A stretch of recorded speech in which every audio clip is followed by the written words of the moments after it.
چند ہفتوں پہلے شیر قلعہ پولیس چیک پوسٹ پہ خون میں لتپت ایک گاڑی رکتی ہے۔ گاڑی میں موجود ڈرائیور پولیس کو بتاتا ہے کہ گاڑی میں 2 لاشیں ہیں۔ یہ واقعہ تھا آنر کلنگ کا، جب مقتول کے بھائی نے مبینہ 2 قتل کرنے کے بعد خود کو پولیس کے حوالے کیا۔ میں ہوں عالیہ اور آج ہم ان بڑھتے ہوئے واقعات کے کچھ حقائق کو سمجھنے کی کوشش کرتے ہیں۔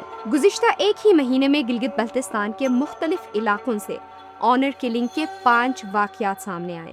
گلگت بلتستان پولیس کے کرائم برانچ سے معلوم کرنے پر پتہ چلا کہ صرف سال 2024 سے سال 2025 میں آنر کلنگ کے تقریباً 22 کیسز رپورٹ ہو چکے ہیں۔ پولیس ڈپارٹمنٹ کے اعلیٰ افسر نے ہمیں یہ بھی بتایا کہ پچھلے مہینے اسی طرح کے کیس میں انہوں نے وکٹم کے جان کے لیے خطرہ محسوس کرتے ہوئے اس کیس کو کورٹ میں پیش کیا، جبکہ دارالامان یعنی سیف ہاؤس فار وکٹم نہیں ہونے کی وجہ سے لڑکی کے ایک قریبی رشتہ دار نے اس کی جان کی حفاظت کرنے کا وعدہ کیا اور وکٹم کو اس کے حوالے کیا گیا۔ لیکن چند دنوں بعد لڑکی کے مبینہ خودکشی کی خبر پولیس کو موصول ہوتی ہے۔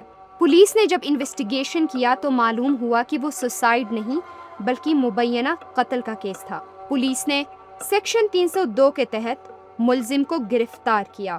ادارے نے ہمیں یہ بھی بتایا کہ 2010 کے ایک کیس میں وکٹم نے بتایا کہ اس کو اس کے گھر والوں سمیت اس کے رشتہ داروں سے بھی خطرہ ہے، لیکن دارالامان نہیں ہونے کی وجہ سے لڑکی کو جیل میں رکھنا پڑا۔ پولیس ڈپارٹمنٹ سے ہمیں معلوم ہوا کہ ایسے بے شمار کئی اور کیسز ہیں جس میں دارالامان نہیں ہونے کی وجہ سے ان وکٹمز کو ان کے رشتہ داروں کے حوالے کیا جاتا ہے، جہاں بعد میں یا تو وہ آنر کلنگ کا شکار ہو جاتی ہیں یا پھر مبینہ طور پر خودکشی کر لیتی ہیں۔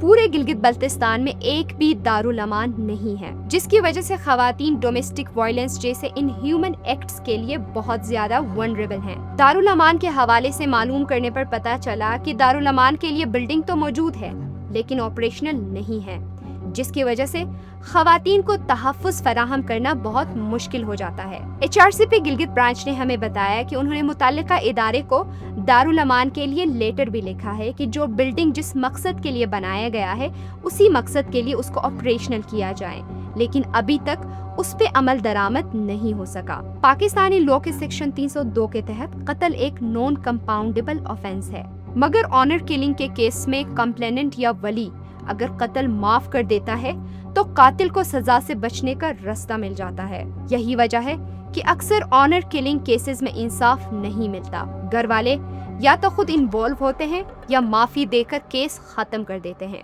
گلگت بلتستان جہاں بیسک فیسلٹیز سے تو محروم ہے ہی، وہی سیکچول ایبیوز کے کیسز میں فورنزک لیبارٹری، ڈومیسٹک وائلنس اور آنر کلنگ کے کیسز میں دارالامان کا نہ ہونا ایک بڑا سوالیہ نشان ہے۔